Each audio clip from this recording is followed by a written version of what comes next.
Bible ఇలా రాయబడి ఉన్నది, fearfully and wonderfully he has made us. ఎంతో ఆశ్చర్యకరముగా, ఎంతో అద్భుత రీతిలో దేవుడు మనల్ని చేశారు.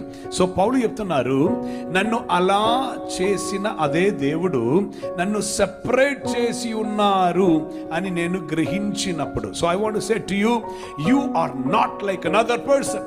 You are a separated, a unique being. Hallelujah. You are not like someone else.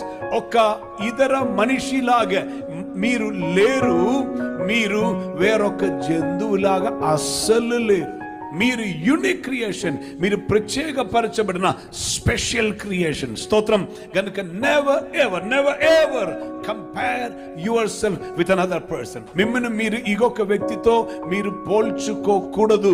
You are a unique creation. నీకంటూ దేవుడిచ్చిన తలంతులు నీకున్నది. నీకంటూ దేవుడిచ్చినటువంటి ప్రత్యేకమైన కృప, సామర్థ్యములు మీలో ఉన్నది. దేవుడు మీకు అనుగ్రహించిన జ్ఞానం మీలో ఉన్నది. ఇదన్నీ ఆపరేట్ చేయటానికి, ఉపయోగించుటకు కావాల్సిన జ్ఞాన హృదయం మనకు కలిగితే చాలు. అన్నియు దైవిక ఏర్పాటులో ఉన్నది, అన్నియు నెరవేరుతుంది. దేవునికి మహిమ. సో దేవుడు సరి అయినటువంటి తన ప్రణాళికలో చేసిన వారమని మనం ఎరిగి ఉండాలి.